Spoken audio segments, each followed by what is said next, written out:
vamos a ver hoy puede que suene un poco extraño, como muchas otras ideas de la física, pero pues ese es como lo bonito de la física, que esas ideas choquen con lo que nosotros teníamos concebido anteriormente, ¿no?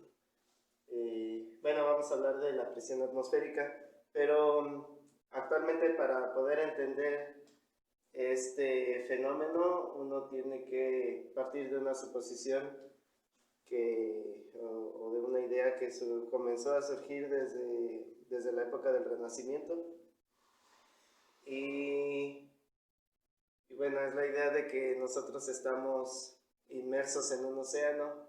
Eso es lo que yo creo que va a sonar un poco raro, ¿no? Estamos inmersos, tal vez ustedes no lo perciban, tal vez no lo percibamos de una forma muy inmediata, pero nosotros vivimos dentro de un océano de aire. Todos nosotros estamos rodeados por un océano de aire. Ajá. Es un poco tal vez extraño verlo así. Una de las primeras personas que lo percibieron así fue Leonardo da Vinci. No digo que fuera él el primero, pero tal vez sí, una de las primeras personas. Bueno, si ustedes han escuchado o leído, Leonardo da Vinci, aparte de ser famoso por sus pinturas, también él fue muy observador a raíz de su trabajo como pintor, fue muy observador de la naturaleza, hizo dibujos sobre la forma en que el agua forma rizos cuando hace turbulencia, hizo análisis sobre cómo la luz incide sobre las superficies, por ejemplo, y entre las cosas que hizo también algunas máquinas o prototipos de máquinas. En realidad la mayoría o tal vez ninguna de ellas se llevó a cabo, solo él hacía los dibujos de los prototipos, ¿no? Algunas eran máquinas de guerra, muchas de ellas, y pues otras eran máquinas de todo tipo, puentes. Entre las cosas que hizo, él diseñó una vez una máquina pensada para volar, que era una especie de helicóptero, solo que movido con las piernas como si fuera una bicicleta. Ajá. Y bueno, esa máquina, la idea esta de usar algo como un helicóptero, lleva implícita la idea de ver al aire que nos rodea como si fuera un fluido, en el que uno puede ejercer como si pusiéramos un tornillo que va entrando en ese fluido, ¿no? Entonces es una nueva forma de verlo, ya no es algo tan invisible, algo con lo que no, intangible, digamos, que no podamos manejarlo, sino que Leonardo da Vinci fue un poco más allá y lo vio como si fuera un material cualquiera, un fluido que nos rodea, ¿no? Y pues a partir de ahí es que se comienza a conocer un poco más. A partir de esa idea se puede llegar a entender mucho más este océano de aire que nos rodea y en el que vivimos nosotros inmersos. Ajá. Entonces, bueno, este océano de aire, al ser un fluido, pues debe ejercer una presión, así como vimos en el tema de presión hidrostática. Ejerce una presión sobre la superficie terrestre. Bueno, no solo sobre la superficie terrestre, también digamos, aquí está la superficie, y ejercerá una presión sobre la superficie, y si nosotros estamos aquí, también ejercerá cierta presión sobre nuestro cuerpo, que en realidad no lo sentimos, porque dentro de nosotros también tenemos aire en nuestros pulmones y tenemos agua. Entonces nosotros ahora no sentimos esa presión, aunque sí hay formas de detectarla. Bueno, ¿a qué se debe esta presión? Así como vimos con los líquidos, sabemos que si hay una presión debe haber una cierta fuerza que la genera, ¿no? Con los líquidos vimos que esa presión, la presión hidrostática, se puede deber a dos razones principales: debido a la densidad y, bueno, debido a la temperatura que era una razón que provenía del movimiento molecular, y la otra razón era debido al peso del mismo líquido, ¿no? Entonces aquí es algo muy similar. Antiguamente se pensaba que la presión del aire era debido al peso de la columna de aire que se extendía pues, a muy lejano, ¿no? Incluso los mismos grandes pensadores creyeron eso, Pascal, Torricelli, vamos a ver un poco más adelante más sobre Torricelli.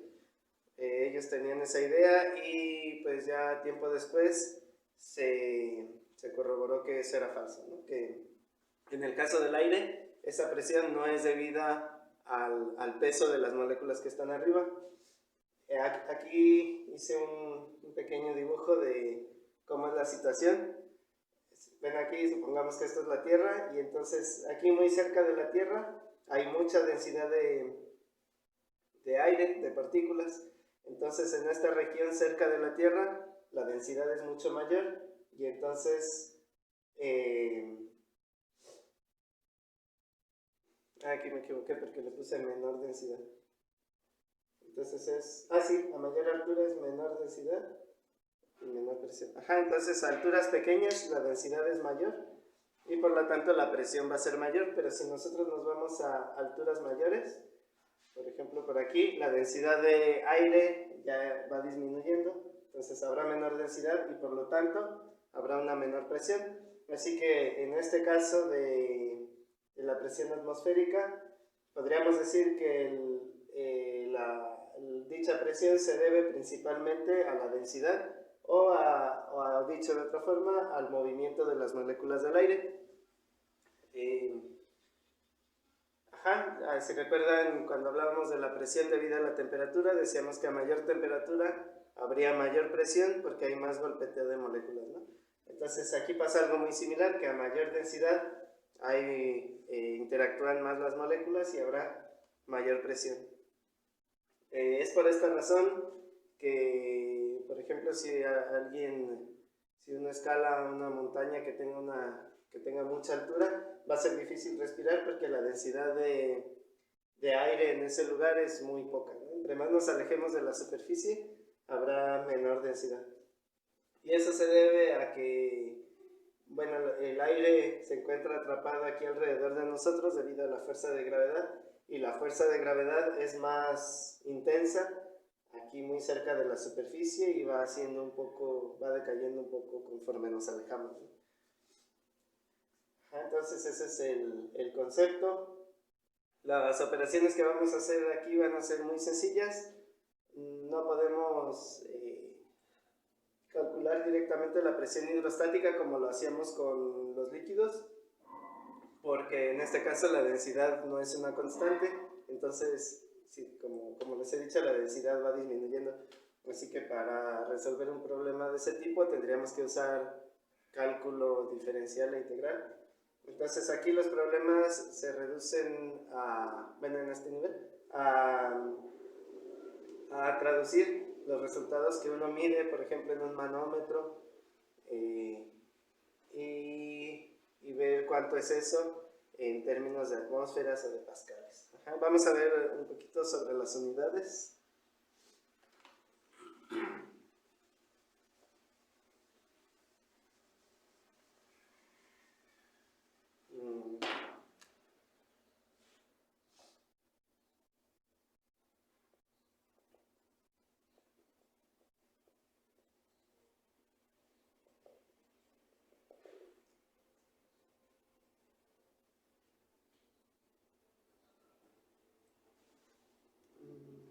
A ver.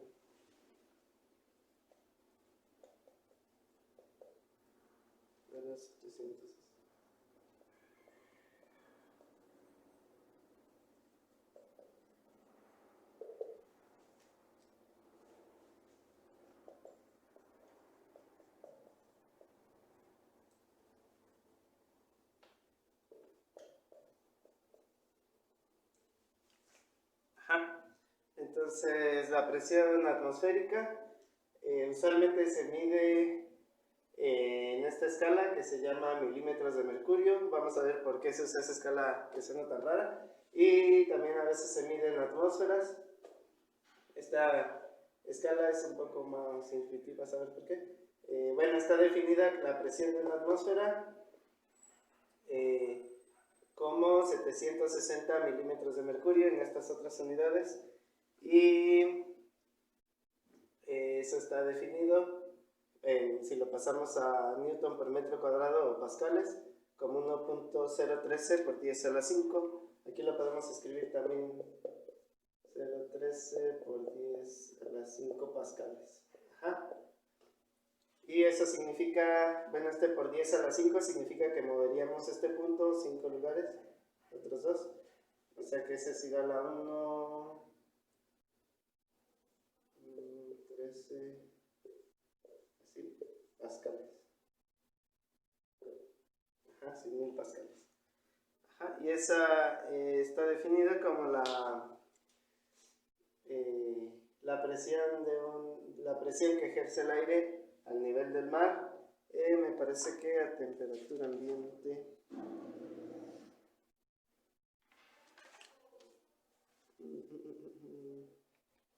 a 0 grados Celsius.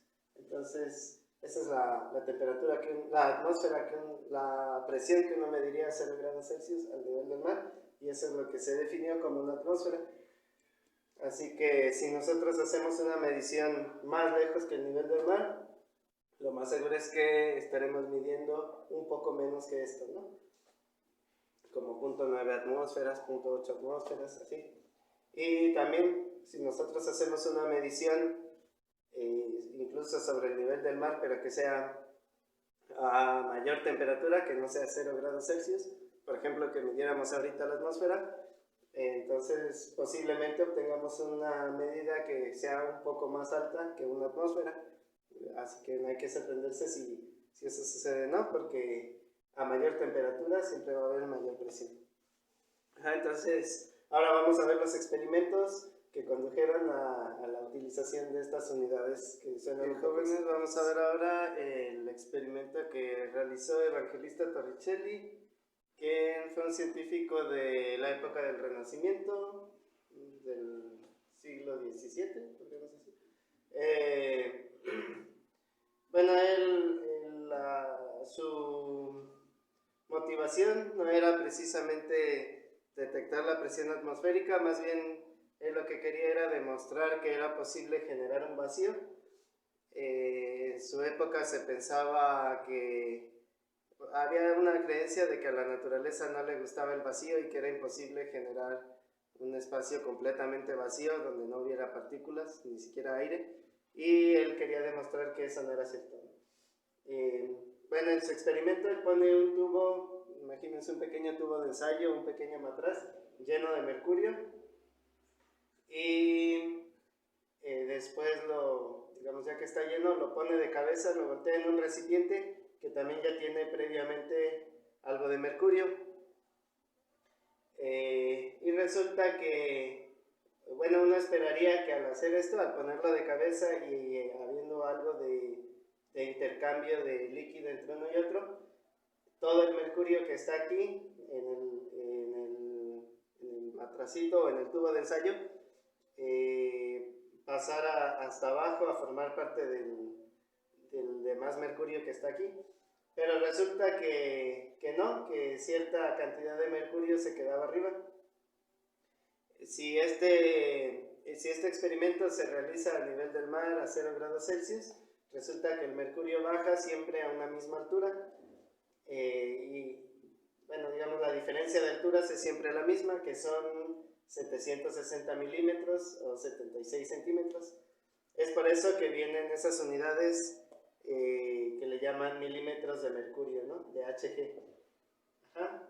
Y eso fue lo que se midió, que el mercurio bajaba solamente hasta 760 milímetros o 76 centímetros. Ajá. Y aquí se formaba un vacío, en realidad es casi un vacío, se llama vacío de Torricelli porque todavía aquí hay algunas partículas de vapor de mercurio que se forman aquí. Ajá. Entonces, bueno, ¿por qué sucede esto? Que no es lo que uno espera. ¿Por qué no baja toda la columna de mercurio? Y eso, la razón de eso es porque debe de existir una fuerza que opera sobre la superficie del mercurio que impide que toda esta columna baje. Esa fuerza es debida precisamente a la presión de la atmósfera. Entonces aquí ocurre una fuerza. Y esa fuerza es debida a la presión que la atmósfera ejerce sobre todos nosotros. La razón por la que Torricelli eligió el mercurio y no otro líquido es porque tiene una densidad muy alta. Es el líquido que más denso, el líquido más denso que uno podría elegir, y entonces se nota más esta distancia. Se podría hacer el mismo experimento con agua, solo que pues no bajaría casi nada, ¿no? Le ganaría más la presión de la atmósfera y quedaría casi lleno este recipiente. Entonces, por eso fue que Torricelli hizo el experimento con mercurio. Y ahora vamos a ver otro método más que también aparece en los problemas para medir la presión atmosférica. Muy bien, jóvenes, ya solo falta ver un par de conceptos más para poder comenzar con los ejemplos. Bueno, uno de ellos es el uso de este tipo de manómetros que se llama manómetro de tubo abierto. Es necesario verlos un poquito porque muchos problemas hacen referencia a este dispositivo y su funcionamiento es muy parecido al manómetro de Torricelli. En este caso se pone la muestra que uno quiere analizar, es decir, el gas del que uno quiere conocer su presión. Se pone aquí dentro de un recipiente y de este lado se tiene una columna de mercurio. Les decía que es muy parecido al experimento de Torricelli. Entonces aquí lo que uno mide es esta diferencia de alturas en este tubito, y esa altura nos va a determinar la presión que hay dentro del recipiente. Es muy parecido a lo que hizo Torricelli. En este caso la presión la vamos a medir en términos de esta altura de la columna de mercurio, por lo que las unidades también van a ser así en milímetros de mercurio. Aquí pues estas conversiones, porque pues son muy útiles al momento de hacer problemas, que es 1 milímetro de mercurio equivale a 133.2 newton por metro cuadrado, que es lo mismo que pascales, o bien si lo pasamos a centímetros sería 1 centímetro de mercurio, son 1332 newtons por metro cuadrado o pascales. Y les voy a poner aquí también una unidad que se usa mucho también, que es la conversión entre atmósferas y PSI. Los PSI son las unidades de la presión en el sistema inglés. Entonces estas son libras de fuerza por pulgada cuadrada, esta unidad. Y es importante también saber utilizarla, saber utilizar esta conversión, porque pues muchos instrumentos comerciales para medir la presión la miden en PSI precisamente. Por ejemplo, cuando uno va a poner, a llenar el aire de las llantas en una gasolinera, por ejemplo, la medida que se usa es el PSI. Entonces, bueno, este es así un caso hipotético de un experimento, ¿no? En el que se quiere conocer la presión de un gas a determinada temperatura, por ejemplo. Y bueno, un último concepto es esta diferencia entre la presión manométrica y la presión absoluta. Entonces llamamos presión manométrica a la presión que uno mide con algún instrumento dentro de por ejemplo, en este caso puse el ejemplo de una llanta que llenan de aire. Entonces, si medimos la presión dentro de la llanta, esa es la que llamaríamos presión manométrica. Estaríamos utilizando un aparato para medirla, ¿no? Y hay otra presión que es la presión real, digamos que es la presión completa de todo este sistema, y esa la llamamos presión absoluta. Entonces, aquí vamos a tomar en cuenta tanto la presión de la misma llanta, que está llena de aire, como la presión de la atmósfera que está afuera, y pues ejerce fuerza así desde todas direcciones sobre la llanta, ¿no? Entonces la presión absoluta va a ser igual a la presión manométrica más la presión debida a la atmósfera, la presión atmosférica. Y esta es la fórmula que estaríamos utilizando es muy sencilla, solo tenemos que hacer sumas y conversiones. Entonces, escrito en términos matemáticos queda así: presión absoluta es igual a la presión manométrica, que es la que medimos adentro, más la presión atmosférica. Entonces es fácil calcularla conociendo la presión atmosférica, hacemos la medición y ya podemos saber la presión absoluta que tiene algún sistema. En este ejemplo de las llantas o de cuando inflamos un balón, por ejemplo, si la presión que hay dentro es mucho menor que la de la atmósfera, pues el balón va a estar desinflado, ¿no? Va a estar todo aguado. Si la presión es demasiado grande, va a rebotar demasiado. Entonces, usualmente los balones tienen una presión reglamentaria que deben cumplir. Lo mismo pasa con las llantas. Necesitamos inflarla al menos a la presión de la atmósfera para que no esté pues tan desinflada, ¿no? Tan aguada. Ya estaremos haciendo problemas con este concepto, que es también muy sencillo, y pues ya tenemos toda la teoría necesaria para hacerlo.